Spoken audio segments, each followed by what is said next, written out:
नमस्कार विद्यार्थी मित्रांनो, आरोग्य विभागाकडनं गेल्या काही महिन्यापूर्वी वर्षभरापूर्वी जाहिरात आली होती. आरोग्य सेवक 50% पुरुष हंगामी फवारणी या पदासाठी. मध्यंतरी याच्यावरती कोर्टामध्ये केसेस चालू होत्या, त्यामुळे या पुढची प्रोसेस जी आहे नियुक्तीची किंवा पूर्ण भरतीची प्रोसेस रखडली होती. मात्र कोर्टाचा निर्णय आलेला आहे आणि या निर्णयाच्या नंतर आता या भरती प्रक्रियेला वेग आलाय.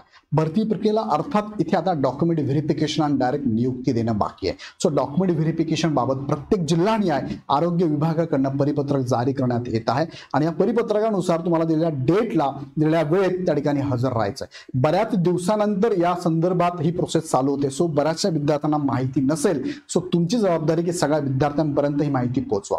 ज्या ज्या विद्यार्थ्यांचं नाव ह्या लिस्टमध्ये आलंय त्यांची नियुक्तीच होणार आहे. सो तुम्ही सगळ्यांपर्यंत पोहोचवलं तर त्या विद्यार्थ्यांना इथे नियुक्ती मिळणार आहे. अर्थात त्या विद्यार्थ्यांचं लक्ष नसेल तर, लक्ष असेल तर वेल अँड गुड. सो तुम्हाला सगळ्यांना या व्हिडिओच्या माध्यमातून सांगू इच्छितो की 2 दाखले पण मी तुम्हाला देतो की कशा पद्धतीने परिपत्रक जारी होत आहे आणि तुम्हाला त्या डेटला त्या ठिकाणी हजर राहायचं. थोडक्यात हा व्हिडिओ शेवटपर्यंत बघा. तत्पूर्वी इग्नाइट अकॅडमीकडनं सरळ सेवा भरतीसाठी बऱ्याचशा बॅचेसचे मार्गदर्शनपर लॉन्च केले जातात. बऱ्याचशा बॅचेस अवेलेबल आहे. सो तुम्हाला जर मार्गदर्शनाची गरज असेल आणि मार्गदर्शनामुळे तुमचे मार्क वाढत असेल, मी तुम्हाला सजेस्ट करेन तुम्ही ही बॅच जॉईन करा. जसं की बघा, अपकमिंग बॅचेस आहेत. बघा, अपकमिंग भरती येणार आहे, मनपा भरती येणार आहे, लेखा कोशागार आता चालूच आहे. त्यानंतर अन्न औषधची पण काही पदांची भरती प्रक्रिया राबवली जाऊ शकते.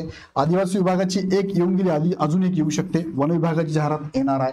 नगर परिषद जाहिरात अपकमिंग आहे. बीएमसी येऊन गेली, समाज कल्याण येऊन गेली आहे. महिला बालकल्याणची अंतर्गतची जाहिरात येणार आहे. सो यासाठी तुम्ही भविष्यामध्ये जर तयारी करत असाल तर आत्तापासून कामाला लागा, कारण कॉम्पिटिशन प्रचंड आहे. एका जागेसाठी 300 ते 1,500 विद्यार्थी फॉर्म भरतात. सो बऱ्याचशा विद्यार्थ्यांना सरकारी नोकरीची आवड आहेच, अर्थात असणारच आहे. सो तुम्ही आत्तापासून अभ्यासाला लागा आणि अभ्यासाला तुम्हाला जर मार्क वाढवायचे असेल, कारण जास्त मार्क पडले तर तुमचं सिलेक्शन आहे, कारण कॉम्पिटिशन भयंकर आहे. त्यासाठी ही बॅच तुम्हाला अवेलेबल आहे. 1999 प्लस जीएसटी मध्ये अवेलेबल आहे. सो ही रेकॉर्डेड बॅच आहे. नॉन टेक्निकल साठी ही बॅच असणार आहे. आता बघा, तुम्हाला मुख्य मुद्द्याकडे घेऊन जातो. 12 मार्च 2025 ला मुख्य कार्यकारी अधिकारी जिल्हा परिषद सर्व त्यांना एक परिपत्रक गेलेलं आहे. कोणाकडून गेलंय? ग्रामविकास पंचायत राज विभागाकडून गेलेला आहे. विषय आहे माननीय उच्च न्यायालय औरंगाबाद खंडपीठ रिट याचिका अक्षय शिंदे व इतर विरुद्ध महाराष्ट्र शासन व इतर ही याचा निकाल लागलेला आहे. त्यात त्यांनी सांगितलंय बघा, हा जो निकाल आहे 27/11/2024 आदेशान्वये शासनपत्र 15/10/2024 कार्यवाही स्थगित दिली होती. त्यावेळेस स्थगिती दिली होती, कोर्टाने सांगितलं स्थगिती दिली.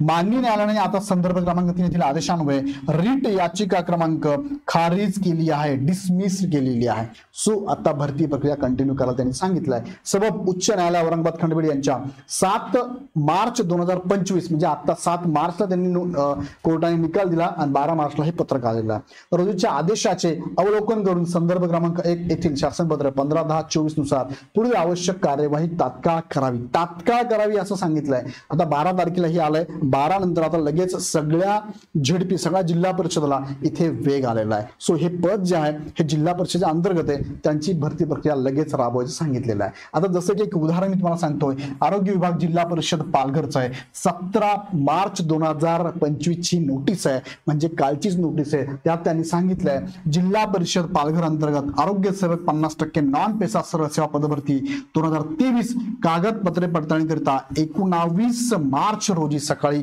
10:30 वाजता उपस्थित राहण्याबाबत. म्हणजे पालघरचे जेवढे विद्यार्थी यांचे नाव या लिस्टमध्ये असेल त्यांना इथे हजर राहायचे. कधी 19 ला म्हणजे उद्याच हजर राहायचं, लक्षात घ्या. अशा प्रत्येक जिल्ह्याच्या त्यांच्या वेबसाईटला हे पत्रक येत आहे. सो सगळ्यांनी बघून घ्या.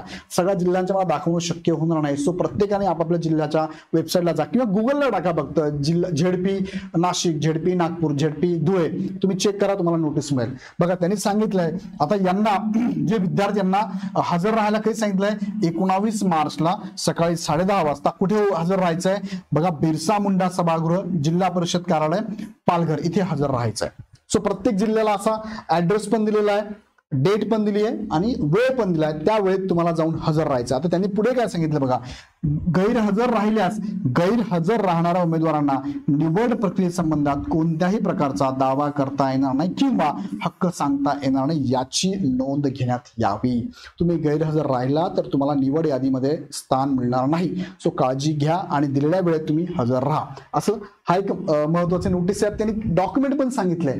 तर यांना डॉक्युमेंट कोणते लागणार आहे बघा. जिल्हा परिषद पालघरला कोणते डॉक्युमेंट लागणार आहे.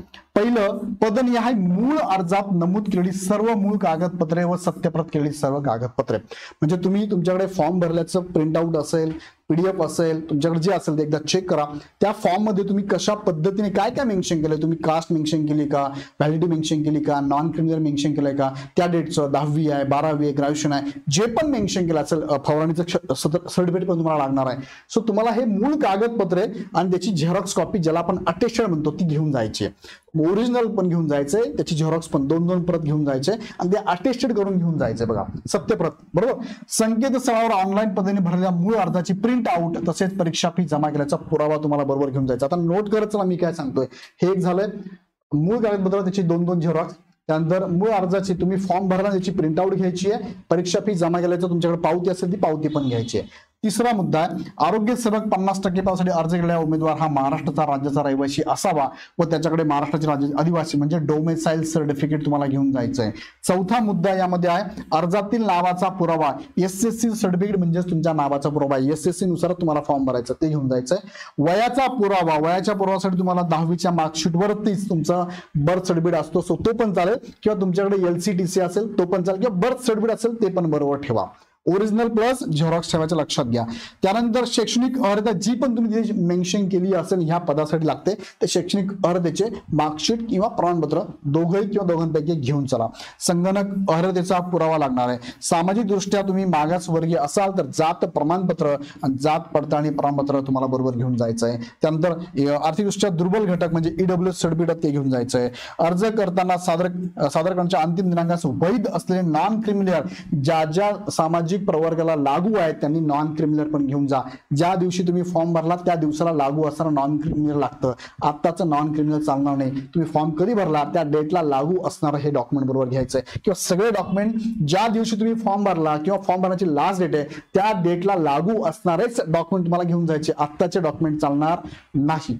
जिल्हाधिकारी यांच्या अध्यक्षतेखालील समितीने ज्या कुटुंबात शेतकऱ्यांच्या आत्महत्या प्रकरणी मदतीसाठी पात्र ठरवले असेल त्याबाबतचं कागदपत्र, शेतकरी आत्मग्रस्तेचं एखादा पाल्य असेल त्याचं डॉक्युमेंट तुम्हाला बरोबर घेऊन जायचं आहे. त्यानंतर 12वं डॉक्युमेंट आहे, दिव्यांग असेल दिव्यांग सर्टिफिकेट, माजी सैनिक सर्टिफिकेट, खेळाडूंचं सर्टिफिकेट आहे, प्रकल्पग्रस्त सर्टिफिकेट आहे, अंशकालीनचं सर्टिफिकेट आहे. SSC नावात जर बदल असेल तर तुम्हाला त्या संदर्भात काय एकतर गॅझेट असेल, नावात चूक असेल तर तुम्हाला ऍफिडेव्हिट असेल, दोघांपैकी तुम्हाला घेऊन जायचं. गॅझेट एक चांगला आहे, तो ऑप्शन तुम्ही बरोबर ठेवा. अराखीव महिला, मागासवर्गीय, आर्थिकदृष्ट्या दुर्बल घटक, दुर्बल खेळाडू, दिव्यांग, माजी सैनिक, प्रकल्प, अंशकालीन कर्मचारी आरक्षणाचा दावा असल्यास अधिवास प्रमाणपत्र तुम्हाला लागणारच आहे. डोमेसाईल सर्टिफिकेट सांगण्याच लागणार आहे. मराठी भाषेचं ज्ञान म्हणजे 10वीला जर तुम्हाला मराठी सब्जेक्ट असेल तर हेच प्रूफ तुम्ही ते वापरू शकता. हे जर नसेल, 10वीला मराठी नसेल तर तुम्हाला एक परफॉर्मा आहे तो तुम्हाला स्वतः फिलअप करायचा आहे. तुमच्या एखाद्या मराठी विभाग जो कॉलेजला मराठीचा विभाग असतो, HOD असतो, त्यांचं साईन सिग्नेचर घ्यायचं आहे, प्रिन्सिपल साईन सिग्नेचर घ्यायचं आहे. तो एक परफॉर्म आहे. तुमच्याकडे नसेल तर गुगलला करा, नसेल तर मला सांगून तुम्हाला पाठवून देईल. 10वीला मराठी नसेल तर करायचंय, असेल तर बेलंगूट काही करायची गरज नाही. तुमचं लहान कुटुंबाचं प्रमाणपत्र हे तुम्हाला स्वतः बनवून घ्यायचंय. ते प्रिंटआउट काढायचे. ह्या दोघी प्रिंटआउट माझ्याकडे अवेलेबल आहे. नसेल तुमच्याकडे तर मी आमच्या टीमला कॉल करा, तुम्हाला पाठवतील. ते प्रिंटआउट काढायची, त्याच्यात माहिती भरायची, स्वतः साईन करून ते घेऊन जायचंय. बरोबर. ओरिजिनल पण झेरॉक्स पण. जर याला अनुभवाची गरज मागितली असेल आणि तुम्ही शो केला असेल तर अनुभव घेऊन जा, अन्यथा गरज नाहीये.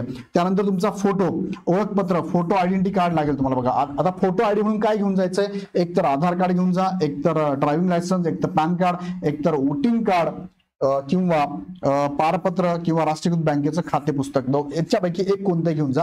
नजीकच्या काळातील पासपोर्ट साईज 2 फोटो तुम्हाला बरोबर घेऊन जायचा आहे. आणि नावातील बदलाबाबत प्रमाणपत्र, शासन राजपत्र लागू असल्यास त्याबाबतचा पुरावा. म्हणजे तुम्हाला मी इथे सांगितलं गॅझेट, की तुम्हाला जर नावात बदल असेल म्हणजे तुमचा फॉर्म भरला एका नावाने आणि बाकीचे जे डॉक्युमेंट याच्यावर वेगळं नाव जर असेल तर तुम्हाला गॅझेट बरोबर ठेवावं लागणार आहे. अशा म्हणजे हे डॉक्युमेंट तुम्हाला महाराष्ट्रातली कोणत्याही ठिकाणी तुमचं जर DV असेल आरोग्य विभागाचं या पदासाठी तर हे डॉक्युमेंट तुम्हाला बरोबर ठेवायचे. तुमच्या प्रत्येक जिल्ह्यानुसार ती यादी तुम्ही चेक करा. प्रत्येक जिल्ह्यानुसार तुम्हाला डॉक्युमेंटची हीच लिस्ट दिली का ते पण एकदा चेक करा. याच्या पलीकडे जर काही डॉक्युमेंट त्यांनी त्यात मेन्शन केलं असेल ते बरोबर ठेवा. आणि डॉक्युमेंट बद्दल काही अडचण असेल तर आमची टीम तुम्हाला नेहमी मदत करते. आमच्या टीमला तुम्ही कॉल नक्की करा. बघा सेम तुम्हाला यवतमाळचा पण हे आलेलं आहे, 15 तारखेचं हे नोटिफिकेशन आहे. आणि मुलांची लिस्ट पण त्यांनी दिली, 31 मुलांना त्यांनी DV साठी बोलवलेलं झालेलं आहे. आता वेळोवेळी हे बघत चला. काय बघत चला? एक तर तुमचा मेल चेक करा, मेल असतो. दुसरा मेसेज चेक करा, जो मोबाईल तुम्ही या एक्झामच्या प्रोसेसमध्ये वापरला असेल. वेबसाईट चेक करा प्रत्येक जिल्ह्याची. नाही जमलं सगळं तर एक गोष्ट करा, इग्नाइट अकॅडमीचा युट्यूब चॅनल प्रेफरन्स करा. चॅनल सबस्क्राईब करून ठेवा, बेल आयकॉनवर क्लिक करा. दररोज झोपण्याच्या अगोदर व्हिडिओ बघा, म्हणजे तुम्हाला अपडेट कळेल काय चाललंय.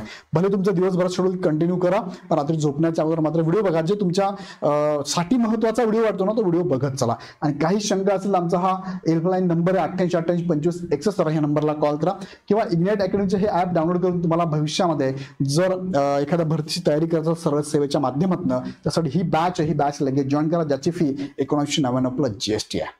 सो अशाच प्रकारचे नवीन व्हिडिओ, नवीन माहिती तुम्हाला पाहिजे असेल तर चॅनल सबस्क्राईब करा. व्हिडिओ आवडला तर लाईक करा. भेटूया नेक्स्ट व्हिडिओमध्ये. धन्यवाद.